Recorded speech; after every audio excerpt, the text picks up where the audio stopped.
به شایستگی و زیبنده مقام آنها بگویی. اگر تمام عمر دستورات آنها را اجرا بکنیم، باز هم نمیتوانیم حق آنها را از گردن خود برگردانیم. پدری که روزها را تا به شام کار می کند تا توی فرزند به راحتی و آرامش باشد، حتی خم به ابرو نمی آورد و منت کار خود را بر تو نمی گذارد تا تو احساس حقارت نکنی. تمام ضروریات را مرفه می سازد تا تو احساس کمبود نکنی.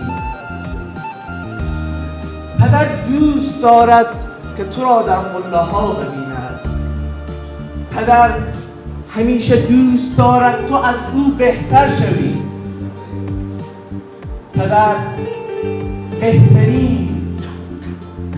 پدر بهترین تکیه‌گاه فرزند است در روی زمین. قدر پدر را بدانید. و از سوی دیگر مادری که 3 مرتبه مقامش از پدر بالاتر است، کسی که تو را 9 ماه حمل کرد، کسی که شبها را تا سپیددن بیدار ماند تا تو خواب شوی، کسی که از وجود خود برایت داد تا تو بزرگ و نیرومند شوی. مادر شخصی است که با تمام وجود تو را دوست دارد، شخصی که رضایت الله در رضایت اوست، شخصی که بدون کدام منفعت برای من کار می‌کند و خوبی همیشه صبر بوده برای ما در مقابل بدیها و آفات. کسی که دوست دارد خودش رنج بکشد ولی رنج فرزند را نبیند و همیشه برایت دعا می‌کند.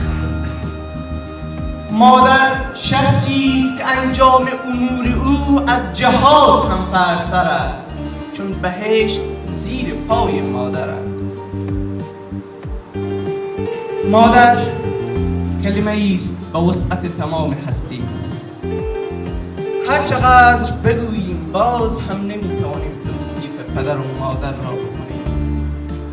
و در اخیر خواسته من از شما این است: قدر این دو شخص را در زندگی بدانید، چون یکی بال پر است و دیگری تاج سر.